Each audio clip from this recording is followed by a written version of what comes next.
दोस्तों, इजरायल और ईरान के बीच जो रिसेंट कॉन्फ्लिक्ट चल रहा है, इसमें बड़ा खुलासा हुआ है जिसके तहत इजरायल का डिफेंस सिस्टम सिर्फ 65% हथियारों को ही रोक पा रहा है। इसके अलावा किस तरह से अर्मीनिया ने भारत का कर्ज उतारा और दोस्ती निभाई है, इसके बारे में भी इस वीडियो में बात करेंगे।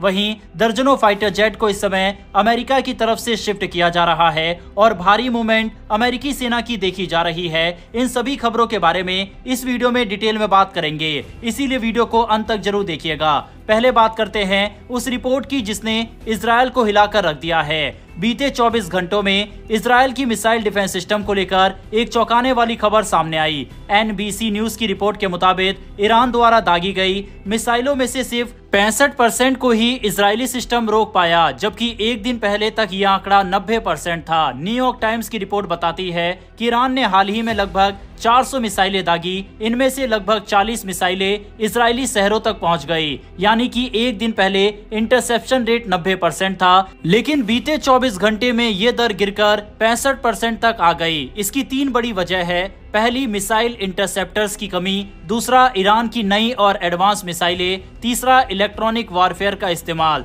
द वॉल स्ट्रीट जर्नल और न्यूज वीक की रिपोर्ट में कहा गया है कि इजरायल के पास अब एरो 2 और एरो 3 जैसे इंटरसेप्टर मिसाइलों की भारी कमी हो गई है। एरो सिस्टम इजरायल और अमेरिका ने मिलकर बनाया है। एरो 2 और एरो 3 का इस्तेमाल लॉन्ग रेंज बैलिस्टिक मिसाइलों को हवा में ही नष्ट करने के लिए किया जाता है, लेकिन एक एक मिसाइल की कीमत $1.5 से $3 मिलियन तक होती है और इनका निर्माण काफी जटिल होता है, इसीलिए बड़ी मात्रा में उत्पादन करना मुश्किल है। इसीलिए अब इजरायल शायद हर मिसाइल पर इंटरसेप्टर खर्च नहीं कर रहा, बल्कि सिर्फ उन्हीं मिसाइलों को रोक रहा है जो किसी अहम टारगेट की ओर बढ़ रही है। दूसरी बड़ी वजह है ईरान की मिसाइलों में हुआ तकनीकी बदलाव। न्यूज वीक के मुताबिक ईरान ने अब हाइपरसोनिक मिसाइल का इस्तेमाल शुरू कर दिया है। यह मिसाइलें बहुत तेज होती है, इतना तेज कि इजरायल के डिफेंस सिस्टम के पास प्रतिक्रिया देने का वक्त ही नहीं बचता। पहले जहां इजरायली रडार को हमले से 10 से 11 मिनट पहले चेतावनी मिल जाती थी, अब वह समय घटकर सिर्फ 6 से 7 मिनट रह गया। इतना ही नहीं, BBC और TRT ग्लोबल की रिपोर्ट में यह भी बताया गया है कि ईरान ने मल्टीपल वॉरहेड मिसाइल यानी कि कई छोटे बमों वाले मिसाइलों का भी इस्तेमाल किया है।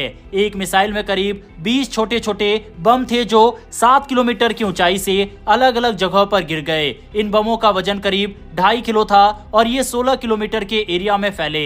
ऐसे बमों को रोकने के लिए छोटे, तेज और सटीक इंटरसेप्टर की जरूरत होती है, जो आयरन डोम या डेविड स्लिंग जैसे सिस्टम से आते हैं, और इजरायल के पास इनकी भी कमी हो रही है। तीसरी वजह हो सकती है ईरान की इलेक्ट्रॉनिक वॉरफेयर रणनीति। ईरान की इस्लामिक रिवॉल्यूशनरी गार्ड कॉर्प्स ने दावा किया है कि उन्होंने ऐसे नए तरीके अपनाए जिससे इजरायल के एयर डिफेंस सिस्टम आपस में ही एक दूसरे पर हमला करने लगे। हालांकि इस दावे की पुष्टि अभी तक नहीं हो पाई है, लेकिन टेक्नोलॉजी के स्तर पर यह संभव जरूर है। ईरान ने पहले भी 2011 में अमेरिका के एक स्टेल्थ ड्रोन को GPS स्पूफिंग से पकड़ लिया था, यानी कि ईरान के पास सिग्नल को हैक करने और सिस्टम को धोखा देने की क्षमता तो है। अगर इजरायल का मल्टीलेयर सिस्टम आयरन डोम, डेविड स्लिंग और एरो आपस में गड़बड़ करने लगे तो इसका असर इंटरसेप्शन रेट पर साफ दिखेगा। अब सवाल है, क्या ये गिरावट सिर्फ एक अस्थायी फेज है या वाकई में इजरायल की डिफेंस प्रणाली खतरे में है? फिलहाल हमारे पास सिर्फ एक सीनियर इजरायली इंटेलिजेंस अधिकारी की जानकारी है जिससे ये 65% का आंकड़ा सामने आया है, लेकिन अगर यह आंकड़ा सच है तो इसका मतलब है कि इजरायल को अब तुरंत नए इंटरसेप्टर बनाने होंगे या अमेरिका और अन्य सहयोगियों से आपातकालीन मदद लेनी होगी, क्योंकि अगर ईरान ने एक बार फिर से हाइपरसोनिक या मल्टी वॉरहेड मिसाइलें चलाई तो इजरायल के लिए खतरा और बढ़ सकता है। ईरान की तरफ से अब इजरायल के अंदर मिसाइल डिपो वगैरह को भी निशाना बनाया जा रहा है और यही कारण है कि कल रात 60 से ज्यादा फाइटर जेट लेकर इजरायल ईरान में घुसा और भारी तबाही वहां पर मचाई। लेकिन इस समय इजरायल को सबसे ज्यादा उम्मीद अमेरिका से है और अगर अमेरिका इस युद्ध में नहीं उतरा तो जो इजरायल चाहता था वह शायद अचीव ना कर पाए। इस समय इजरायल 3 ही चीज चाहता है। पहला, ईरान के अंदर न्यूक्लियर ठिकानों को पूरी तरह से निस्तेनाबूद कर देना, ईरान के अंदर सत्ता परिवर्तन कर देना और खेमनई की मौत। ऑलरेडी इजरायल ने ईरान के अंदर काफी नुकसान पहुंचाया है, लेकिन अगर ये तीनों टारगेट इजरायल पूरे नहीं कर पाया तो ये ईरान की ही एक बड़ी जीत मानी जाएगी, भले ही वहां पर कितना भी नुकसान इजरायल क्यों ना कर ले।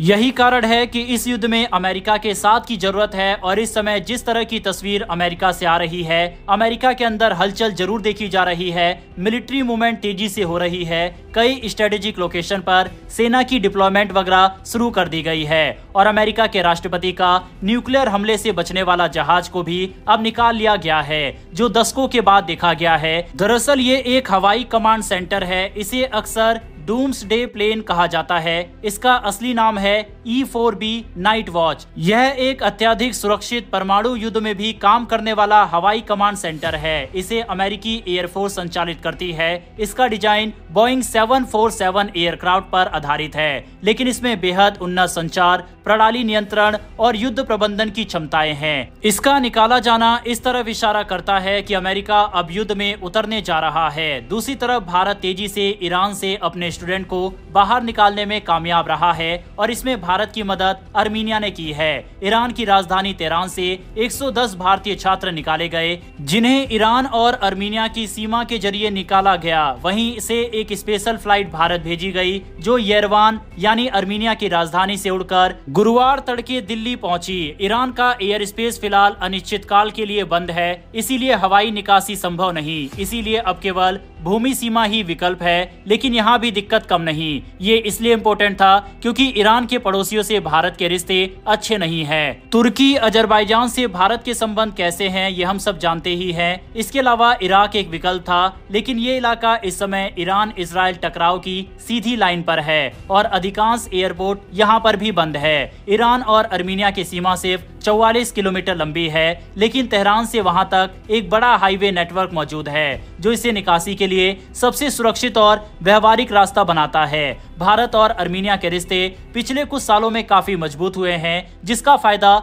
हमें मिला। 2022 में भारत ने अर्मीनिया को $250 मिलियन के हथियार बेचे थे, जिनमें पिनाका रॉकेट लॉन्चर, आकाश एयर डिफेंस सिस्टम और कई अन्य हथियार शामिल थे। वहीं अर्मीनिया ने खुलकर भारत का साथ दिया, कश्मीर मुद्दे पर भारत का पक्ष लिया, यूनाइटेड नेशन सुरक्षा परिषद में भारत की स्थायी सदस्यता का भी समर्थन किया।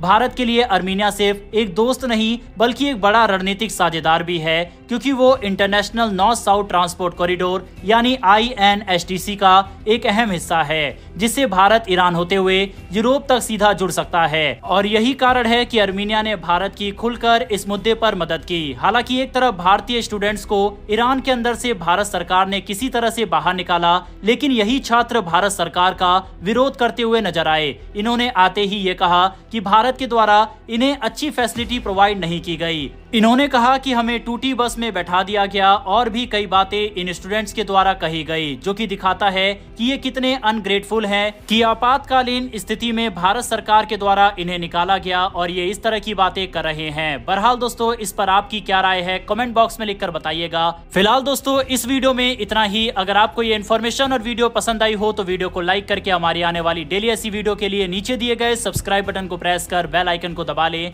फिर मिलेंगे ऐसी एक नई वीडियो के साथ। धन्यवाद। जय हिंद, जय भारत।